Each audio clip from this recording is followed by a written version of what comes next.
गरीब बहू का जादुई घास का एसी।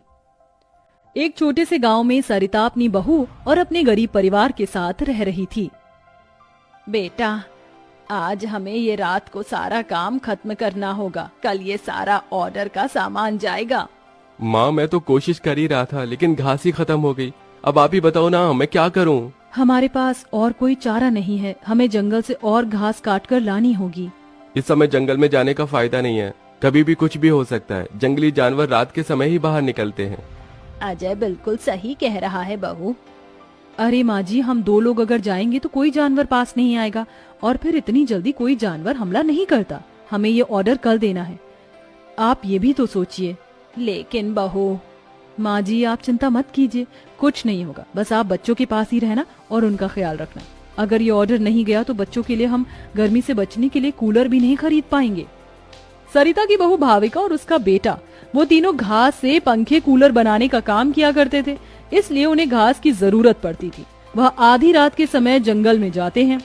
भाविका, जरा से भी हलचल हुई तो मुझे बता देना, कभी भी कुछ भी हो सकता है। ठीक है जी, मैं आपको बता दूंगी। अजय और भाविका दोनों ही जंगल में घास काट रहे होते हैं, तब उन्हें झाड़ियों से आवाज आने लगती है। क्या तुमने भी वहाँ से कोई आवाज सुनी है? हाँ जी, मैंने भी सुनी है। मैंने तुम्हें कहा था ना, इस समय आना ठीक नहीं है। चलो देखते हैं उधर क्या है। भाविका और अजय झाड़ियों के पास जैसे ही जाते हैं, उन झाड़ियों के पीछे से एक आदमखोर भेड़िया निकलता है। भाविका, भागो यहाँ से, यहाँ पर तो बहुत खतरनाक भेड़िया है। अजय और भाविका दोनों अपनी जान बचाकर भागने लगते हैं। अजय, अब हम लोग क्या करें? कहीं भेड़िए ने हमें खा लिया तो? रुकना मत, बस भागती जाओ।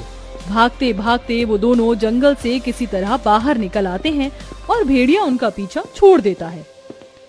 जान बची तो लाखों पाए, लौट के बुद्धू घर को आए। रास्ते में चलते हुए आधी रात के समय उन्हें गांव के एक कूड़े के ढेर के पास एसी पड़ा हुआ नजर आता है। अरे देखो जी, यहाँ पर एसी पड़ा है। अरे पता नहीं किसका होगा, चलो यहाँ से चलते हैं। मुझे लगता है किसी ने ऐसे ही डाल दिया होगा। मैं तो कहती हूँ इसे लेकर चलते हैं। भाविका अजय को एसी ले जाने के लिए मना लेती है, जिसके बाद वो दोनों उस एसी को घर ले आते हैं। तुम दोनों तो घास लेने गए थे, ये क्या लेकर आ गए हो? ये हमें रास्ते में पड़ा मिला। जब हम कूलर पंखे बना लेते हैं तो एसी भी बना सकते हैं। इस खराब एसी को छोड़ो और ये बताओ, क्या तुम घास लेकर आई हो? सरिता के ये बोलने के बाद जंगल की दुर्घटना के बारे में दोनों बताते हैं, जिसे सुनकर सरिता हैरान रह जाती है। अच्छा, इसका मतलब बहुत बड़ी मुसीबत से बचकर आए हो तुम दोनों, और साथ में ये कचरा उठाकर ले आए। वह तीनों बहुत ज्यादा परेशान हो जाते हैं। कल का ऑर्डर पूरा करने के बाद उन्हें कुछ पैसे मिल जाते, लेकिन घास न होने की वजह से उनका ऑर्डर पूरा नहीं हो पाता और वह ऑर्डर कैंसिल हो जाता है। अगले दिन उनके टूटे फूटे घर के अंदर धूप की किरणें आने लगती हैं, जिससे बहुत ज्यादा गर्मी हो जाती है। हे भगवान, कितनी गर्मी लग रही है, घर में पंखा भी नहीं चल रहा है। मुझे भी बहुत गर्मी लग रही है। पिताजी, हमें बहुत गर्मी लग रही है, हमारे घर में एक पंखा भी ठीक से नहीं चलता। बेटा, थोड़ा सा सब्र रखो, कुछ दिनों में मेरे पैसे मुझे मिल जाएंगे, तो मैं घर के अंदर एक अच्छा सा पंखा लगवा दूंगा। हमारा वो ऑर्डर तो कैंसिल हो गया, लेकिन सुबह में घास ले आई थी मैं। चलिए गांव वालों के कूलर और पंखे में घास लगा देते हैं, उससे कुछ तो पैसे आएंगे। हाँ, तुमने सही कहा। भाविका और अजय दोनों मिलकर पुराने कूलरों के अंदर घास लगा रहे होते हैं, और यहाँ घर में राजू दिशा गर्मी से परेशान हो रहे होते हैं। काश कि हमारे घर में भी कोई एसी होता। तभी दिशा की नजर उसके पिता के लाए हुए एसी के ऊपर पड़ती है। अरे राजू, जरा इसे देखो, लगता है पिताजी हमारे लिए एसी लेकर आए हैं, पर उन्होंने ये एसी अभी तक क्यों नहीं लगाया?